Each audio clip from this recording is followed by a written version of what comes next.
দেশের সব হাসপাতালে পর্যাপ্ত আলো বাতাস সহ সঠিক বর্জ্য ব্যবস্থাপনা রেখে হাসপাতাল নির্মাণ করতে সংশ্লিষ্টদের নির্দেশনা দিয়েছেন প্রধানমন্ত্রী শেখ হাসিনা। সেই সাথে সকল সরকারি হাসপাতালে রোগী ও দর্শনার্থীদের জন্য আধুনিক ক্যাফেটেরিয়া নির্মাণেরও নির্দেশ দেন তিনি। সকালে রাজধানীর আগারগাঁয়ে এনইসি সম্মেলন কক্ষে জাতীয় অর্থনৈতিক পরিষদের নির্বাহী কমিটির বৈঠকে এসব নির্দেশনা দেন প্রধানমন্ত্রী শেখ হাসিনার সভাপতিত্বে অনুষ্ঠিত একনেক বৈঠকে জামালপুরে শেখ হাসিনা নকশীপল্লী সহ ৬টি উন্নয়ন প্রকল্পে ২,৬৫০ কোটি ৭৫ লাখ টাকার খরচের অনুমোদন দেয়া হয়। সেই সাথে সব হাসপাতালে ডে কেয়ার সেন্টার করার নির্দেশনা দেন সরকার প্রধান। জামালপুরে প্রায় ৩০০ একর জায়গায় শেখ হাসিনা নকশীপল্লীতে গবেষণা, প্রশিক্ষণ ও আধুনিক মানের তাঁত বস্ত্র উৎপাদন করা হবে।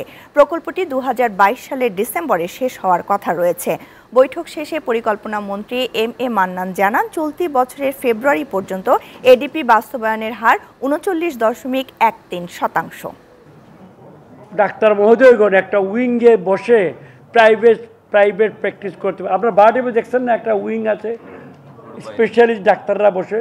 উনি বলেন আমরা কেন এটা করবো না, বাইরে যায় দৌড়াইয়া, এখানেই ওদেরকে একটা সুন্দর জায়গা দিয়ে দেন, একটা টাইম দিয়ে দেন, এখানেই তার প্র্যাকটিস করুক।